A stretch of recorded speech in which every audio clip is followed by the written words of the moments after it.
When Maura spoke about her marriage, she talked about taking her time to pick a partner who is a good match for her.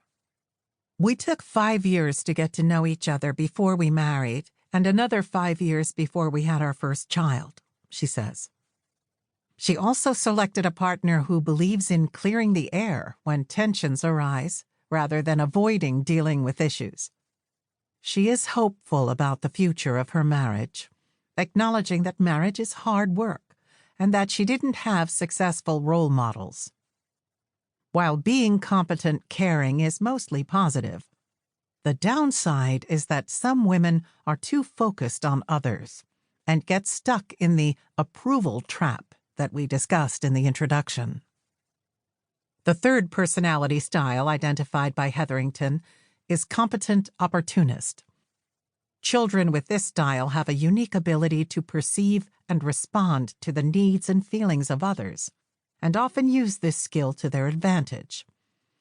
Natural charmers, competent opportunist children are oriented toward people in power, such as teachers, coaches, or peers with a higher status. Due to their charisma, humor, and excellent social skills, they are often adept at winning people over and tend to be successful adults. As adults, they tend to be leaders in fields such as business, sales, law, or politics.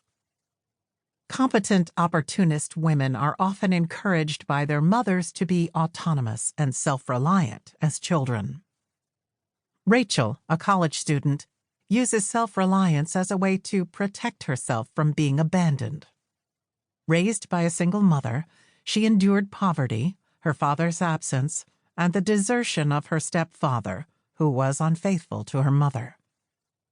Rachel's story shines with optimism and speaks to her competent opportunist personality style. Pursuing a business degree while working full-time at a Fortune 500 company, she hasn't allowed the challenges of her past to prevent her from seeking opportunities or taking a chance on life.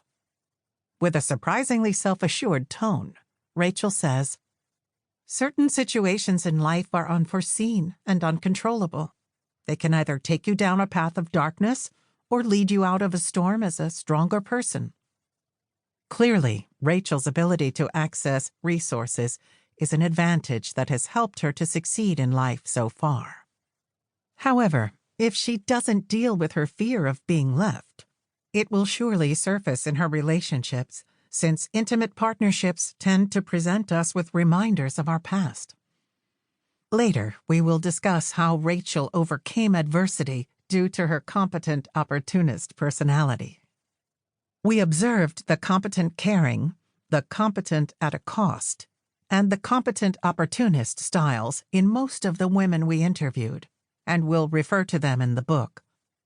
The fourth personality style designated by Hetherington is good enough, which describes a woman in the middle of the spectrum in terms of factors such as academic performance, peer relations, and psychological functioning. In other words, her emotional and psychological functioning is on a par with women raised in non-divorced families. Although we only noted this style in a small number of participants. After all, if most daughters of divorce fell into this category, we wouldn't have to write this book. It is important in our study because many women are adjusting fine overall.